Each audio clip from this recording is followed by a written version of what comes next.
Nunca esperes el momento de una gran acción, ni que pueda lejos ir tu luz. Tus pequeños actos pueden ser de bendición. Brilla en el sitio donde estés. Brilla en el sitio donde estés. Brilla en el sitio donde estés. Puedes con tu luz algún perdido rescatar. Brilla en el sitio donde estés. Puedes en tu cielo alguna nube disipar. Haz a un lado tu egoísmo cruel. Aunque solo un corazón pudieres consolar, brilla en el sitio donde estés. Brilla en el sitio donde estés. Brilla en el sitio donde estés. Puedes con tu luz algún perdido rescatar. Brilla en el sitio donde estés. Puede tu talento alguna cosa descubrir, no tu luz podrá resplandecer. De tu mano el pan de vida puede aquí venir. Brilla en el sitio donde estés. Brilla en el sitio donde estés. Brilla en el sitio donde estés. Puedes con tu luz algún perdido rescatar. Brilla en el sitio donde estés.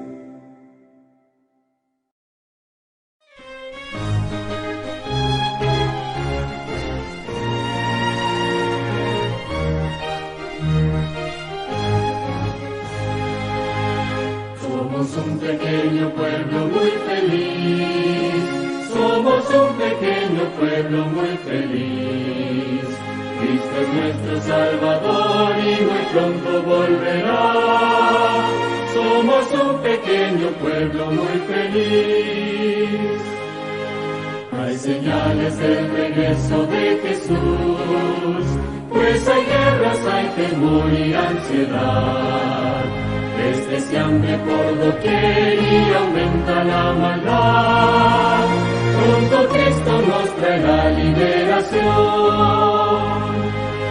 Poco falta para el día del Señor. Late nuestro corazón con emoción. Pronto vamos a elevar la mirada para ver a Jesús viniendo en gloria y majestad.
con tu amor.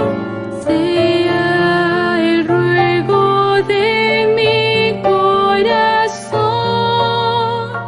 Hazme tu siervo, quiero escucharte y obedecerte, Señor.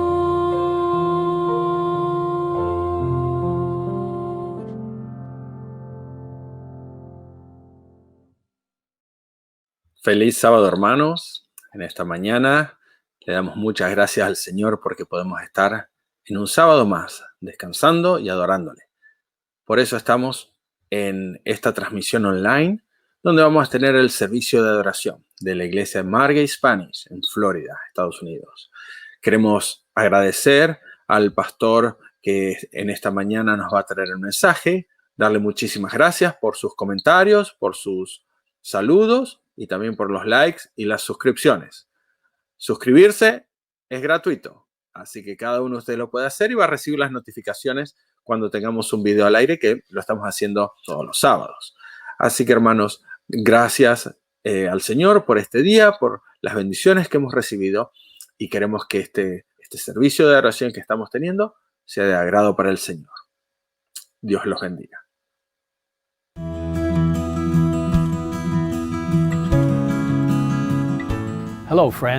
Saludos, amigos. Hoy en nuestro tiempo juntos me gustaría compartirles una historia sobre un joven llamado William Hunter. William tenía solo 19 años cuando fue encadenado a una estaca de madera y quemado vivo. ¿Su crimen? Leer la Biblia. 2 décadas antes, la Biblia de Tyndale, la primera Biblia impresa en inglés, había sido introducida clandestinamente en Inglaterra desde Alemania, donde el académico de Oxford, William Tyndale, había huido para completar su importante labor de traducir la Biblia al idioma del pueblo. Parece que los padres de William Hunter estaban familiarizados con la Biblia de Tyndale, porque conocían muchos de sus pasajes importantes y criaron a su hijo William para honrar a Dios y su palabra. Cuando William fue aprendiz de un tejedor de seda en Londres, estaba consciente de que, contrariamente a las afirmaciones de la Iglesia Católica Romana, la hostia utilizada durante la misa no se convertía en el cuerpo real de Cristo. En consecuencia, cuando un edicto real se extendió por toda la ciudad de Londres, exigiendo que todos asistieran a la misa semanal, William se negó. Debido a esto, perdió su trabajo y regresó a la casa de sus padres en Brentwood, aproximadamente a 40 kilómetros, 25 millas, al noreste de Londres. William deseaba leer más de la palabra de Dios, por lo que a veces se deslizaba hasta la antigua capilla medieval de Brentwood, donde en silencio leía la gran Biblia, que estaba encadenada allí. Un día, Atwell, el sirviente del obispo, sorprendió a William leyendo el libro prohibido. ¿Por qué te entrometes con la Biblia?, reclamó Atwell. La leo para mi beneficio, reclamó el muchacho tranquilamente. Si no te detienes, tú y otros herejes se arrepentirán de sus opiniones, replicó Atwell. Pronto esa amenaza se hizo realidad. El sábado 26 de marzo de 1555, William Hunter fue quemado en la hoguera porque amaba la palabra de Dios y se negó a renunciar a las verdades que había encontrado en la Biblia. Durante la Reforma, los ojos de miles se abrieron cuando la Biblia por primera vez se puso a disposición de las personas en sus lenguas maternas, muchas veces a costa de un gran sufrimiento para aquellos que fueron lo suficientemente valientes como para traducir la Biblia tanto del griego y el hebreo a los idiomas comunes, haciendo las Escrituras accesibles para todos. Y a lo largo de los siglos, la luz brillante de la palabra de Dios ha seguido guiando a sus fieles seguidores por el camino de la verdad. La Iglesia Adventista del Séptimo Día desde sus inicios encontró su dirección, su propósito y su fundamento mismo en la palabra de Dios. Brillando a través de la oscuridad del gran chasco del 22 de octubre de 1844, los primeros creyentes acudieron a sus Biblias con consuelo y esperanza, escudriñando en oración las Escrituras para encontrar la verdad. Con cuidado volvieron a leer los pasajes de Daniel con respecto a la purificación del santuario y descubrieron que el error no estaba en las Escrituras, sino en su propia malinterpretación del texto.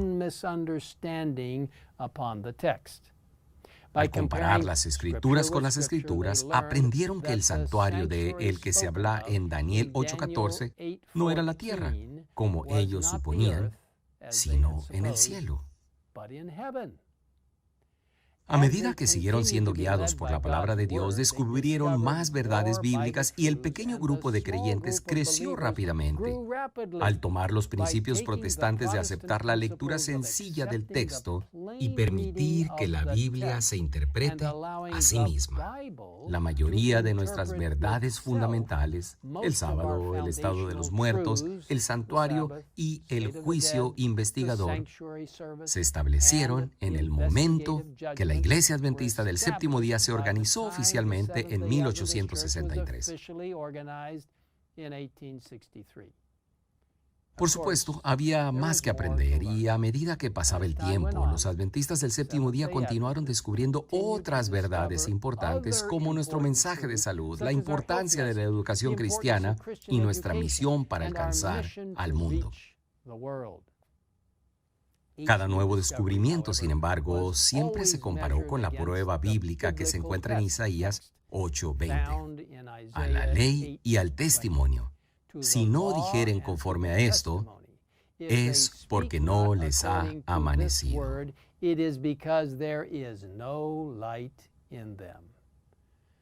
Hoy, continuamos basando nuestra fe y creencias en la eterna palabra de Dios. La Biblia, que ha sido fielmente preservada y sellada con la sangre de los mártires, trasciende el tiempo y la cultura.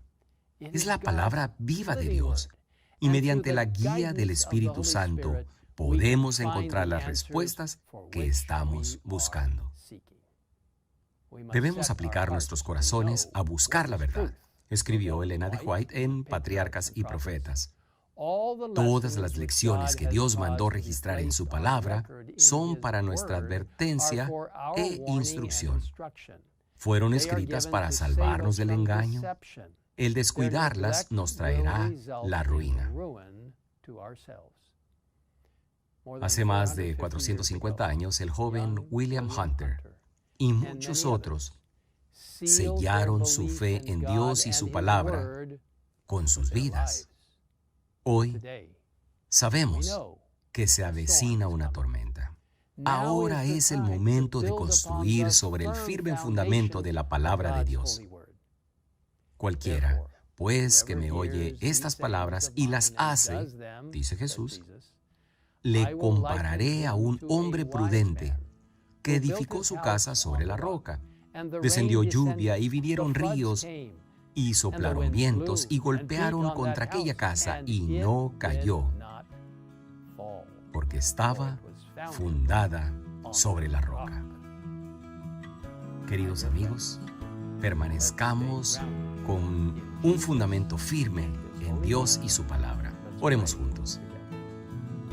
Padre Celestial, gracias por el maravilloso don y la ventaja de tener la palabra escrita de Dios y el espíritu de profecía para instruirnos y darnos un entendimiento de cómo debemos vivir.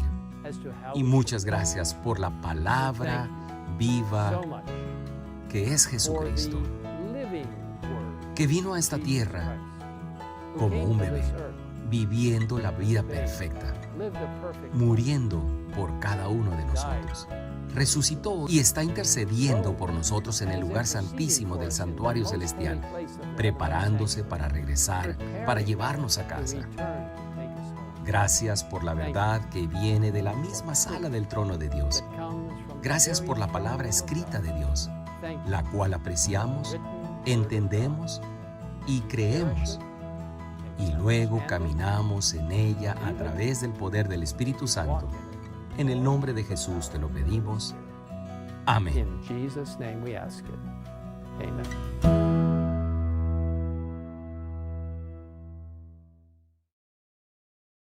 Bueno, hermanos, en la parte de los anuncios, una de las cosas que los hermanos han preguntado, que se pusieron muy contentos cuando hicimos la Santa Cena en un estacionamiento con todos los carros alrededor, y los diáconos pasaron y cada uno mantuvo su distanciamiento con su tapaboca y pudimos participar alegremente de un servicio que fue grato para todos. Algunos hermanos están preguntando cuándo volvemos a hacerlo. Sí, la iglesia quiere volver a hacerlo. Vamos a tener pronto noticias de qué sábado nos vamos a estar reuniendo. Lo vamos a hacer por el WhatsApp de la iglesia, así que manténganse comunicados.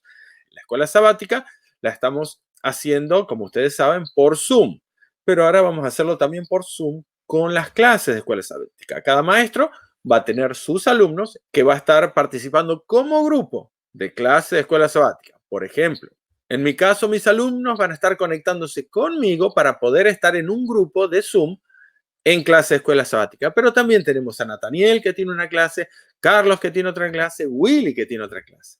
Además de las clases de las visitas que Antonio y Carmen, ellos mantienen los sábados a la tarde. Nosotros vamos a estar con las clases en el horario de escuela sabática, 9:15 de la mañana, para comenzar. Vamos a estar terminando 10:30. A las 10:30 va a comenzar el segundo servicio, donde vamos a tener algunos himnos y alabanzas y vamos a tener la predicación del pastor, como lo hemos hecho anteriormente.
Ahora sí, hermanos, estamos en condiciones de presentar al predicador en esta mañana, que será quien nos traiga la palabra del Señor, el mensaje que el Señor tiene para nosotros en este momento que estamos escuchando este mensaje. Y primero lo hemos conocido al pastor cuando nos ha visitado aquí en Margate hace unos años atrás, donde estuvo un fin de semana con el mensaje en la iglesia de Margate Spanish donde estábamos reunidos en Coconut Creek, en Florida. Y el pastor nos ha mandado un saludo desde Argentina, desde el hermoso lugar en Entre Ríos, donde está la Universidad Adventista del Plata, bellos lugares que vamos a ver también en el paisaje. Nos manda no solamente un saludo, el saludo de la esposa, Lali, sino que nos trae el mensaje que Dios tiene para nosotros hoy. Este sermón que él ha grabado y nos ha enviado tiene un bautismo también, que esa parte, como ha sido local, no la hemos incluido, y es el mensaje que ahora vamos a escuchar de labios del pastor Roberto Gigliotti. Y sin más preámbulo, vamos a dejar que el pastor pueda comenzar con su sermón en esta mañana y disfrutemos de las bendiciones que el Señor tiene para nosotros hoy. Y el tema en esta mañana viene con el título Raza o Linaje. Vamos a dejar entonces al pastor Roberto Gigliotti. En este momento entonces vamos a tener una oración para comenzar el segundo servicio. Inclinemos el rostro. Padre Altísimo, Padre amoroso, te damos gracias por tus bendiciones. Te damos gracias por el mensaje que nos traes en esta mañana de labios del pastor Roberto Gigliotti. Queremos pedirte que cada persona que pueda estar escuchándote en este momento pueda recibir tu bendición, pero sobre todo que sea tocado por tu espíritu y que pueda su corazón ser transformado.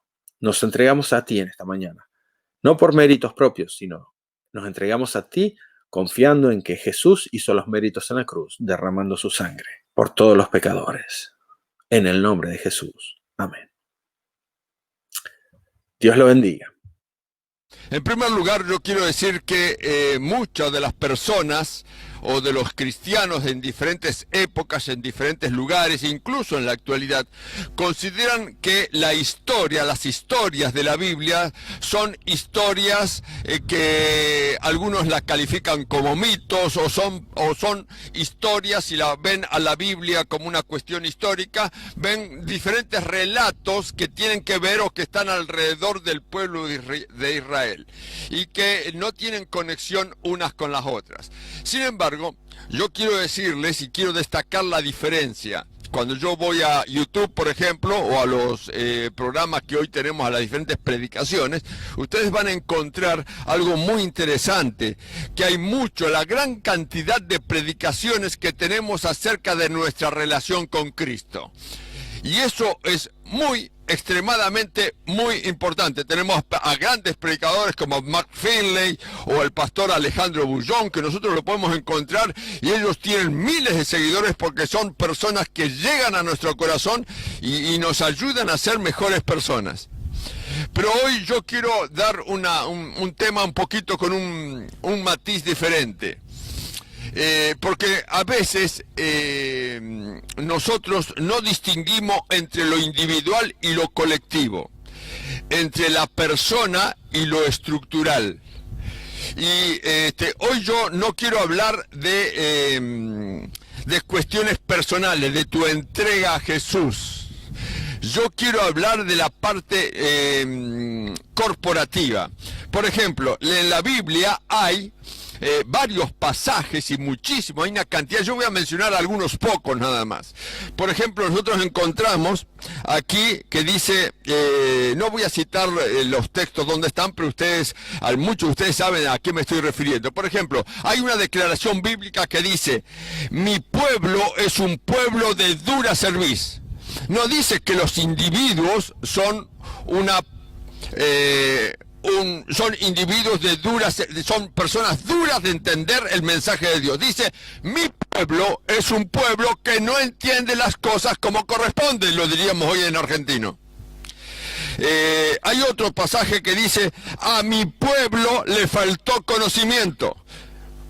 Otro pasaje del Antiguo Testamento que dice, miren señores, no es una cuestión individual, es una cuestión corporativa. Mi pueblo, al pueblo que yo elegí le faltó conocimiento, no tenían el conocimiento que corresponde. Y en tercer lugar, quiero mencionar otro texto mucho más duro. Miren lo que dice, también en el Antiguo Testamento, pueblo necio y sin corazón, que tiene ojos y no ve, que tiene oídos y no oye. No está diciendo que los individuos tienen ojos y no ven. No está diciendo, dice pueblo necio y sin corazón, que tienen ojos que no ven y tienen oídos que no oyen. Y está hablando del pueblo, del conjunto, de la estructura, de la totalidad. No está hablando de individuos. Y algunos de nosotros, cuando yo era chico, especialmente en la época en que era preadolescente, era un conquistador y tomaba mi Biblia y la revisaba y agarraba los primeros capítulos, llegando al capítulo 5 especialmente y al capítulo 11 del libro de Génesis, encontraba que uno era hijo del otro y el otro hijo del otro y el otro hijo del otro, y a mí me confundía toda esa cuestión y me parecía absolutamente aburrido saber quién era hijo de quién, de nombres terriblemente extraños a nuestro oído. Yo no podía entender por qué esa razón estaba allí. Y esto lo quiero explicar en esta mañana. Y ustedes van a entender en la razón de las genealogías, especialmente no solamente en el Antiguo Testamento, sino también en el Nuevo Testamento. Por ejemplo, ustedes van a encontrar también que el gran problema, y aquí lo explicó recién la capellana de la red familiar de aventureros, lo que significa el bautismo. Pero el asunto comenzó, por lo menos para la raza humana, comenzó no solamente en Génesis 3, con la caída de ellos y haber no soportado, digamos, la tentación de la serpiente, es decir, la serpiente antigua, que es el diablo y Satanás, sino en la promesa que está registrada en Génesis, el capítulo 3, el verso 15, que dice así: pondré enemistad entre ti y la mujer, entre tu simiente y la simiente suya. Esta te herirá en la cabeza y tú le herirás en el talón. Y a veces nosotros, en muchos sermones que yo he escuchado, incluso yo mismo lo he predicado, entendemos de algunas cuestiones de este pasaje que es central. Pero hoy yo quiero darle un vistazo un poquito diferente a esto. Un poquito, nada más.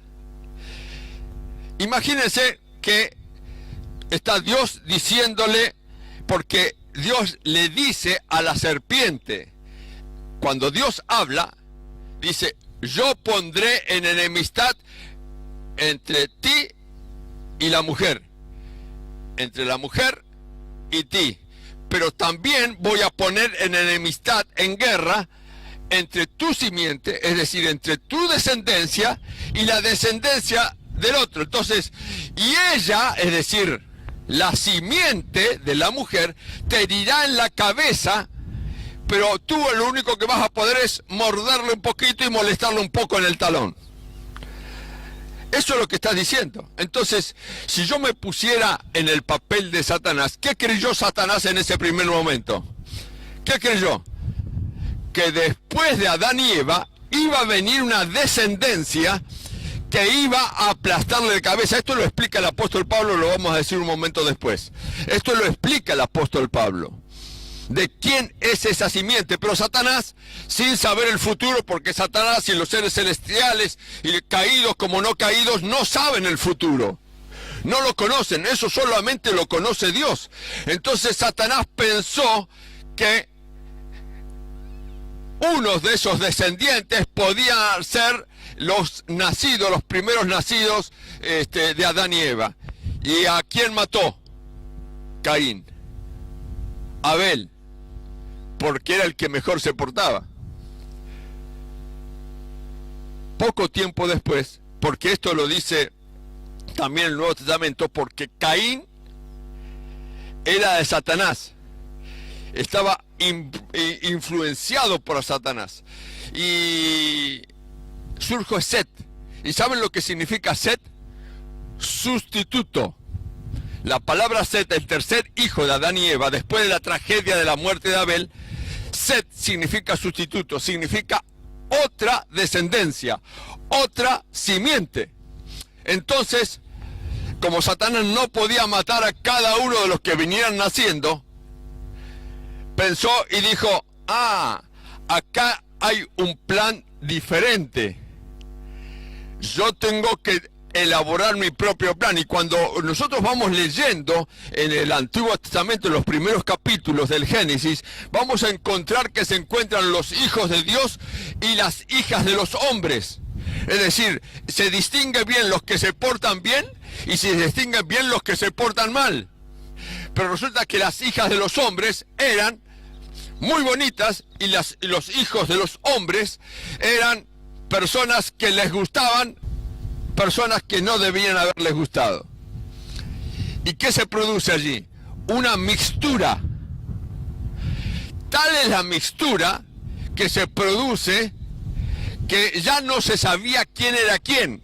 Y entonces tuvo que venir el diluvio porque la cosa estaba muy, pero muy confundida.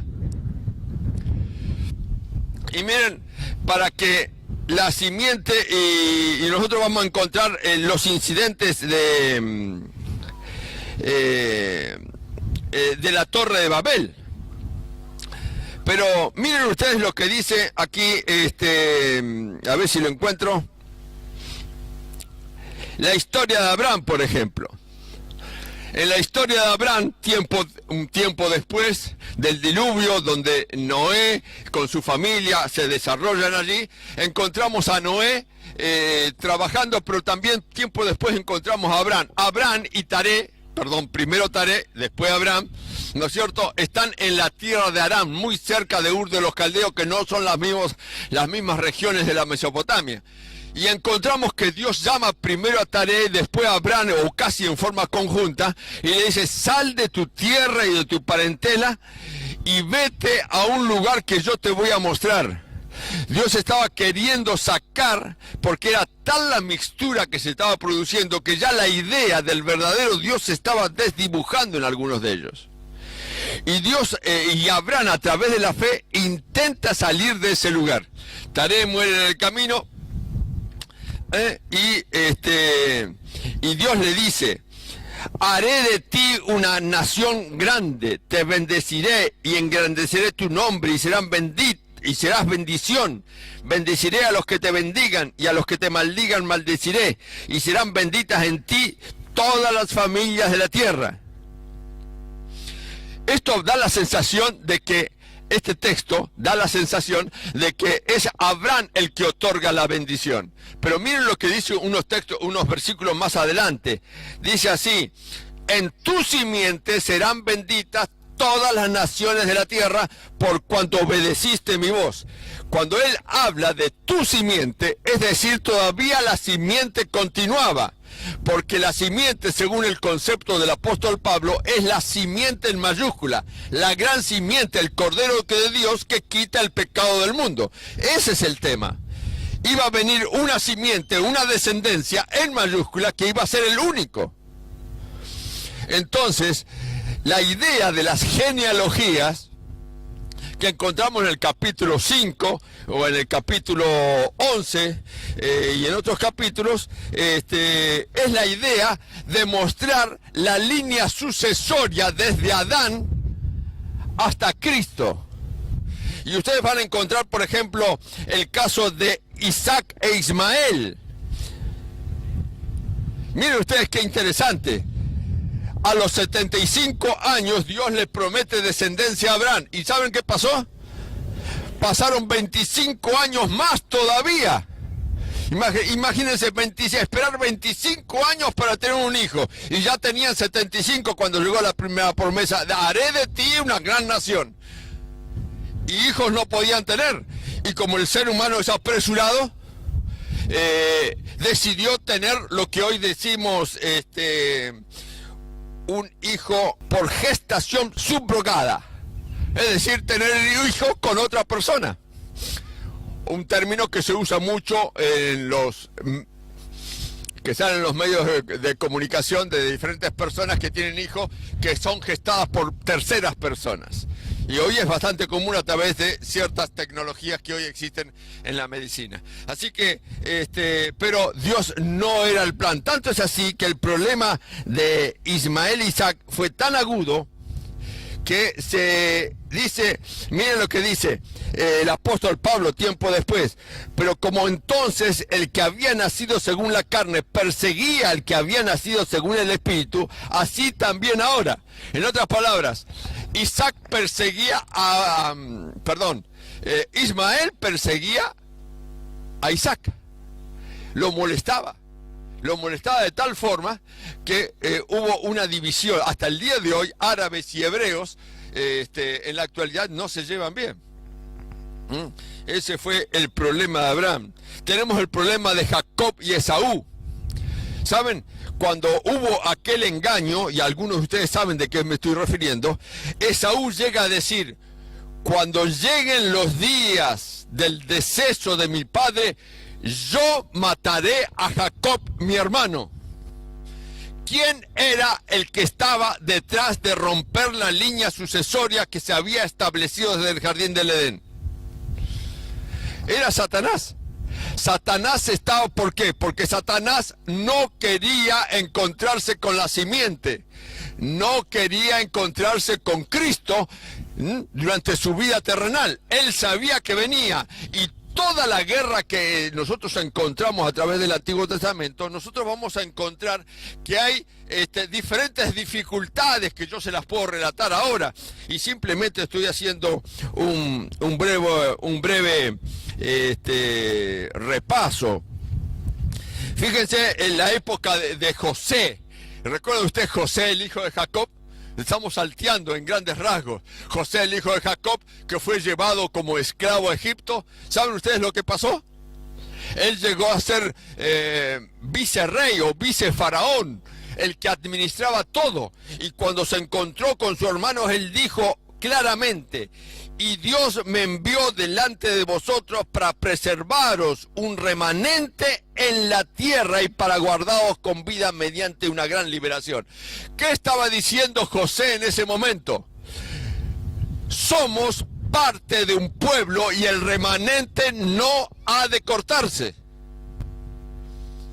Aunque parecía que los ejércitos y el pueblo de Faraón estaban por aniquilarlos, José preservó la raza a pesar de los problemas socioeconómicos que había en aquella época.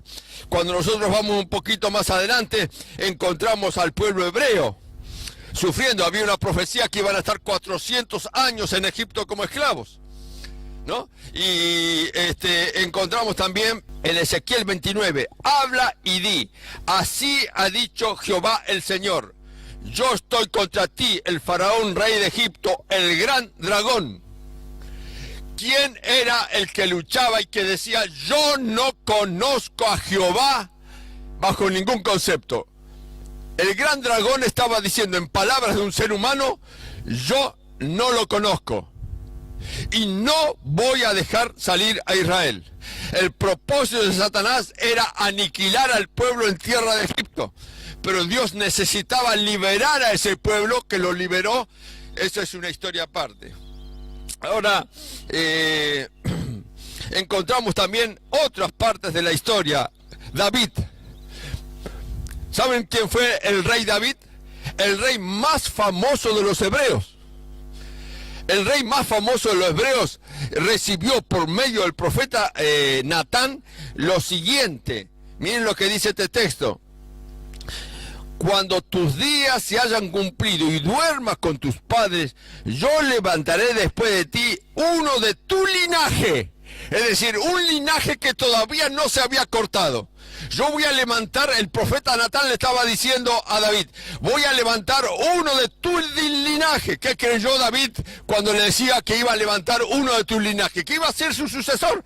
Es decir, Salomón, que se portó de paso re mal, ¿no? Y él dice: el cual saldrá de tus entrañas y afirmaré su reino, y él edificará una casa para mi nombre. Por eso Jesús llevaba el título del hijo de David. ¿Por qué ustedes creen que llevaba el título de hijo de David? Porque formaba parte de ese linaje. Ahora, vean ustedes qué pasó con David después de la visita del profeta Natán. Yo se los voy a recordar. Encontré una mujer que no era su esposa, Betsabé, y cometió adulterio. Ustedes saben cuál era la condena, que incluso era una condena bíblica, que aquel que cometía adulterio debía ser apedreado. ¿Qué quería Satanás? No solamente aniquilar a David y la promesa que se había hecho sobre David, sino que estaba queriendo cortar con el linaje.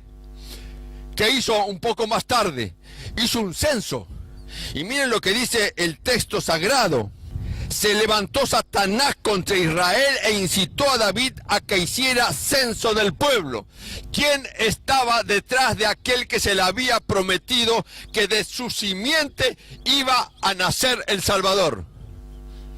Satanás estaba detrás también de David. El linaje, el propósito de Satanás era cortar la línea sucesoria. Vamos a Ezequías. Voy un poquito más rápido. Ezequías se encontró con Sennacherib, no, mejor dicho, no se le encontró. Se encontró rodeada su ciudad con 180.000 hombres. Estos ejércitos asirios no solían tomar prisioneros en batallas, aniquilaban todo. Era un gasto muy grande tener prisioneros para mantenerlos con vida. Así que ellos aniquilaban todo lo que tenían a su paso. Y el pueblo de Israel, concentrado en Jerusalén, no sabían qué hacer porque esos ejércitos eran terribles. Pero el ángel de Jehová se presentó y en una noche aniquiló a 180.000 personas. Y eso lo encontramos nosotros en el relato bíblico. Ahora, ustedes recuerdan las peripecias, los problemas que tuvo Nehemías y Esdras para construir después de los 70 años en Babilonia. Miren lo que sucedió en un momento. Cuando Esdras y Nehemías trataban de consagrar al pueblo, ellos se levantaron, y esto está registrado en el libro de Esdras, porque han tomado, miren lo que dice, porque han tomado mujeres para sí y para sus hijos de las hijas de ellos, y el linaje santo ha sido mezclado con la gente del país. Los jefes y los gobernadores han sido los primeros en cometer este pecado. En otras palabras, el mismo Esdras y Nehemías y el mismo pueblo se daba cuenta que el linaje, la mixtura se estaba produciendo de nuevo. Y hubo una reforma de tal manera que una reforma, como decimos nosotros, una limpieza de fondo para que el linaje no se corrompiera. No podía trabajar Satanás y Cristo juntos como lo habían hecho antes del pecado en los cielos, antes de que produciese todos estos problemas. Así que nosotros encontramos, por ejemplo, que todos estos problemas que encontramos en el Antiguo Testamento lo podemos resumir de la siguiente forma. En el capítulo 5 ustedes van a encontrar que la genealogía va desde Adán hasta y Set hasta Noé. Pero en el capítulo 11 va desde Noé y Sem hasta Abraham. Pero resulta que cuando yo voy al Nuevo Testamento, me encuentro que en el Nuevo Testamento hay una, ¿cómo les voy a decir? El primer capítulo del Nuevo Testamento, en Mateo capítulo 1, ¿de qué nos habla? También de una genealogía. Pero es una genealogía al revés, que empieza desde Abraham hasta Jesús. Es decir, demuestra no solamente que Adán y Eva no eran mitos de un libro medio loco que había surgido por allí, sino que en las escrituras hebreas se dice que Jesús era hijo de Abraham, es decir, era descendiente, era la simiente en mayúscula. La línea sucesoria entre el primer Adán y el segundo nunca se cortó, a pesar de los diversos intentos del maligno en cercenarla. Pero cuando nosotros vamos al Nuevo Testamento, ¿qué encontramos en el Nuevo Testamento? No solamente ese primer capítulo, sino que el apóstol Pedro dice, miren lo que dice el apóstol Pedro: pero vosotros sois linaje escogido, real sacerdocio, nación santa, pueblo adquirido por Dios, para que anunciéis las virtudes de aquel que os llamó de las tinieblas a su luz admirable. Vosotros que en otro tiempo no erais pueblo, ahora sois pueblo de Dios, En otro tiempo no habíais alcanzado misericordia, ahora habéis alcanzado misericordia. El apóstol Pedro es bien claro con el concepto. Ahora, imaginen ustedes, en Daniel capítulo 9, verso 25 dice: 70 semanas están determinadas para tu pueblo y para tu santa ciudad. ¿Qué es lo que estaba diciendo? No vamos a hablar de profecía, pero sí vamos a hacer referencia a esto. En otras palabras, si lo diríamos en argentino, diríamos lo siguiente: miren muchachos, miren chicas, miren pueblo, ustedes tienen solamente 490 años para torcer la historia de vuestra vida, si no las cosas van a cambiar a partir de ese momento. A partir de la muerte de Esteban cambió la forma de entender a Cristo y lo que Él había hecho en la cruz del Calvario. Por eso el apóstol Pablo dice lo siguiente: ahora ustedes son pueblo, nación santa, pueblo adquirido por Dios. Ahora no lo son por medio de la sangre, sino que son por medio de la fe.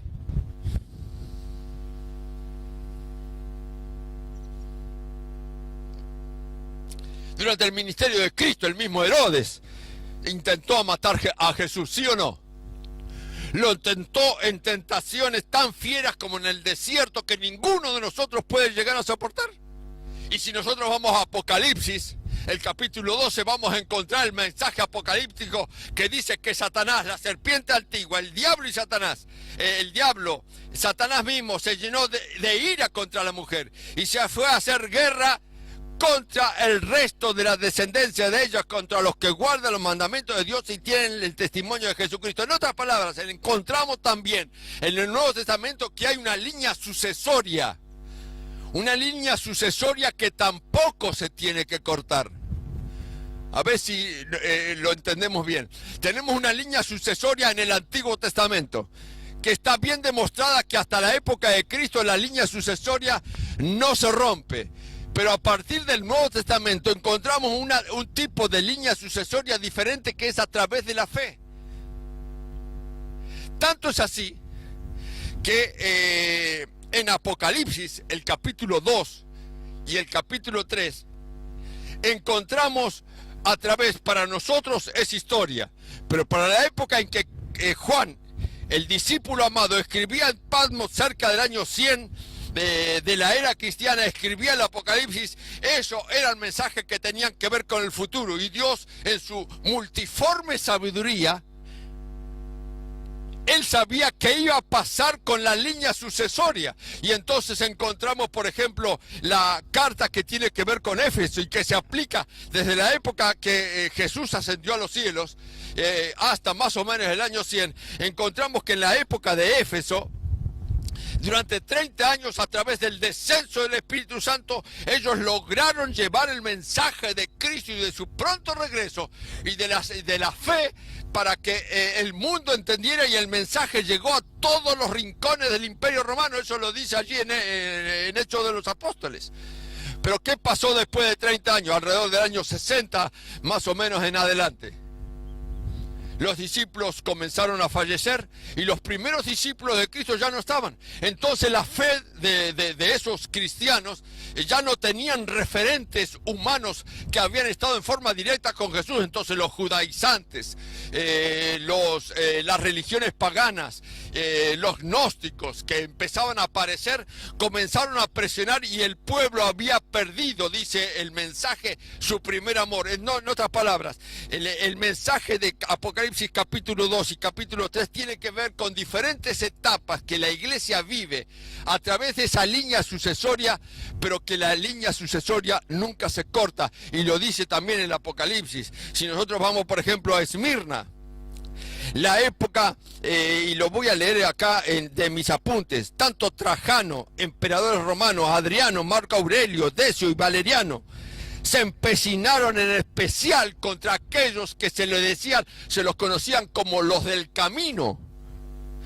como aquellos que intentaban tener un mensaje diferente a las religiones que imperaban en la época, que era el zoroastrismo, el mitraísmo, la adoración al emperador y otro tipo de cuestiones, y de tantos dioses, fueron perseguidos en forma intermitente por muchos momentos, pero la fe de esos cristianos no se rompía, no se acababa.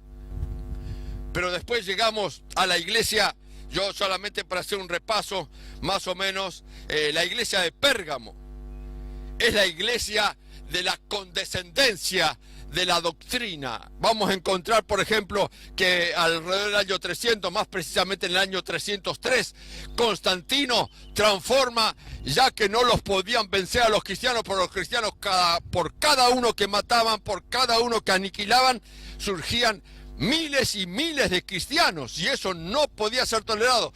Y Constantino, a través de una cuestión política, solamente política, como sucede en la actualidad, solamente a través de la política y de leyes injustas, tratan de imponer creencias que no son cristianas.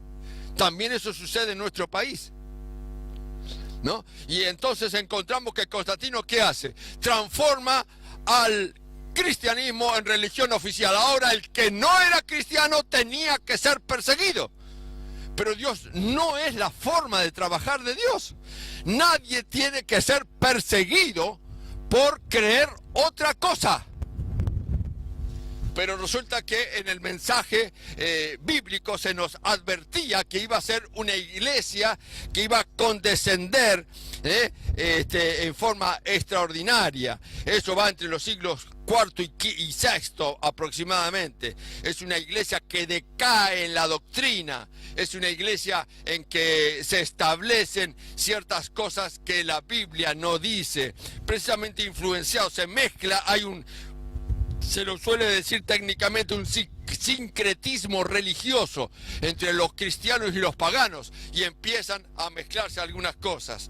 Y como la gente no quería meterse con los judíos, porque los judíos en aquella época tenían mala fama, así que todo aquel que guardara el sábado tenía problemas. Encontramos, por ejemplo, el mensaje a Tiatira. Es una época en que la iglesia es la época de la Edad Media. A través del año 538 se hace oficial la iglesia popular. El obispo de Roma toma protagonismo incluso en los ejércitos de la época.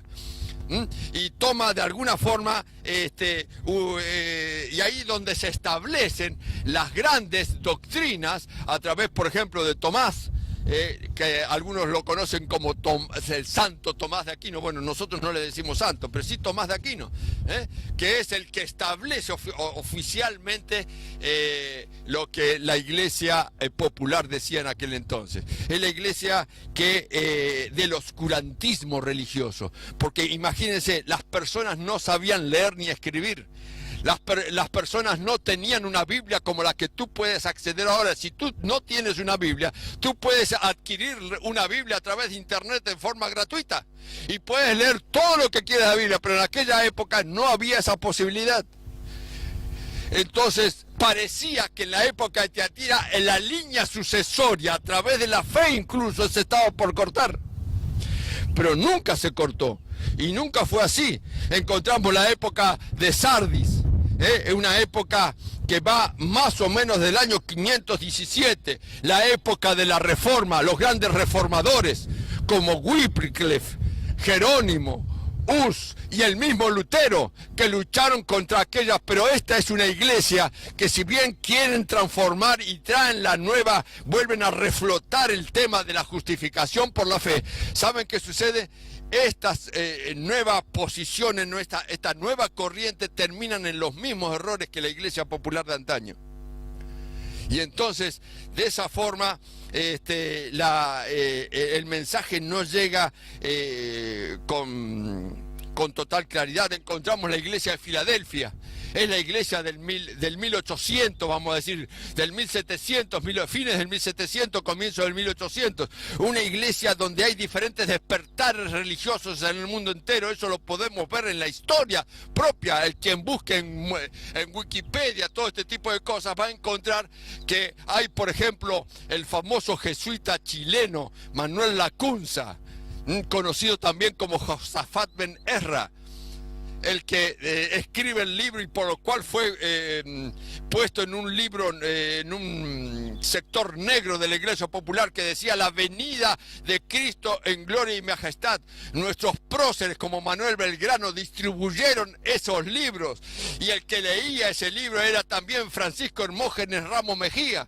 Era el despertar también en otros lugares, no solamente de Latinoamérica, sino también en Estados Unidos, en Inglaterra, y podríamos hacer una larga historia de que es una época de un despertar fervoroso, religioso.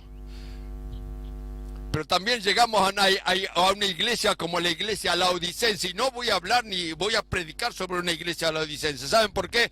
Porque ustedes conocen muy bien, porque nosotros estamos en una iglesia laodicense. Esta es la época de la iglesia de la Odisea.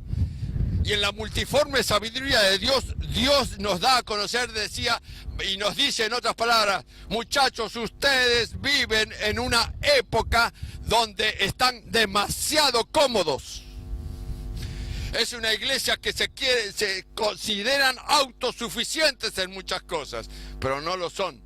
Y hay un llamado de Dios allí en ese momento. Así que, hermanos, cuando nosotros vemos el tema, este tema del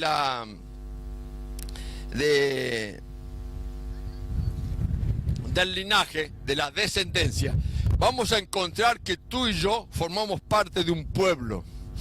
Formamos parte de un linaje, formamos parte de una casta. Cuando hablo de casta, no estoy hablando de la casta en forma despectiva, sino de un pueblo que representa a Dios en todo lo que hace. Lo representa en carácter, lo representa en doctrina, lo representa por la esperanza que llevan en su corazón. Y saben una cosa, esas cosas no se consiguen solamente por uso de mi propia y suficiente voluntad, sino que es dirigida, orientada, enseñada y guiada por el Espíritu Santo. Cuando nosotros entendemos esto, cuando algunos critican a la organización en su conjunto, critican al pueblo, nos criticamos a sí mismos. Porque una cosa es la entrega, mi entrega, como vimos en el caso de Nico, de Sabrina, que entregaron su corazón a Jesús a través de las aguas de la muerte y salieron como nuevas personas. Ese es el simbolismo del bautismo. Pero ahora ellos forman parte de un linaje, ahora se suman al linaje, ahora forman parte de un linaje. Ese linaje no se puede cortar, porque es a través de la fe. Y yo quiero que nosotros entendamos en esta mañana, Dios quiere que nosotros formemos parte de alguien que se distinga entre el resto. No podemos transigir con el pecado. No podemos hacer relaciones comerciales con personas que creen cosas diferentes a nosotros. No podemos entrar en relaciones matrimoniales con personas que no creen con nosotros. Ese es el mensaje. La mixtura no puede producirse, y si se produce y tú estás a tiempo de hacer ese cambio, Dios va a perdonar tu pecado y vas a entrar, como en el caso de Sabrina o en el caso de Nico, y vas a nacer a una persona nueva. Pero el linaje no puede mezclarse. El linaje es uno solo. El linaje tiene a Cristo como centro, a la gran simiente que fue el que murió por nosotros y nos permite a través de la fe que Él sea nuestro abogado. Padre nuestro que estás en los cielos, gracias por ser nuestro abogado. Gracias por este hermoso mensaje que nos llama a ser parte de este linaje. Te rogamos, Señor, en esta mañana, que no nos apartemos del camino, nos tomemos de tu mano y sigamos caminando por él hasta que tú vengas, Señor. Bendice a cada uno de los presentes, cada uno de los que han escuchado en esta mañana tu mensaje y cada uno de los que lo van a ver en el futuro a través de los medios. Queremos pedirte tu bendición sobre todos ellos. En el nombre de Jesús. Amén. Gracias, hermanos. Muchas bendiciones y será hasta el próximo sábado.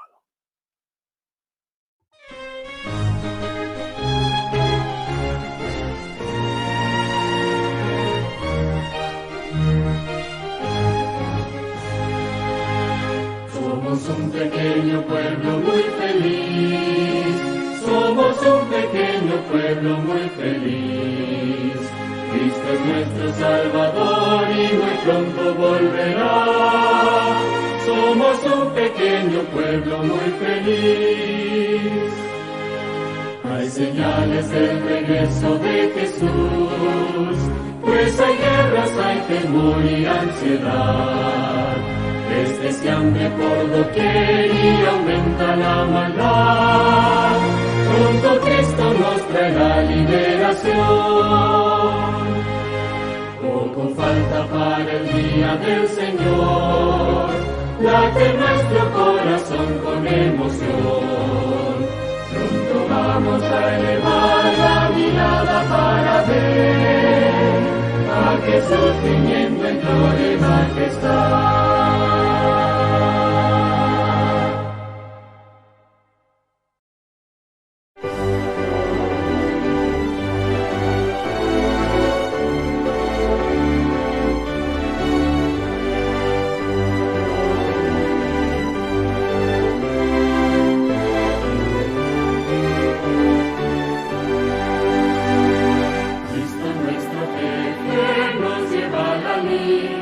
Nunca perderemos si Él nos dice ir, aun su justa causa se suele ignorar, mas yo fiel lo he de seguir.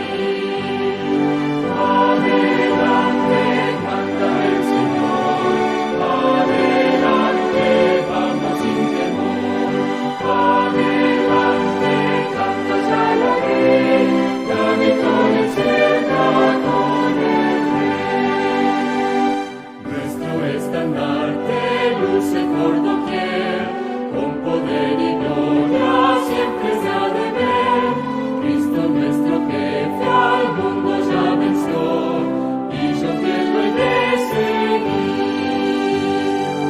Adelante, manda el Señor, adelante, vamos sin temor, adelante, canta ya la ley, la victoria cerca con el Rey.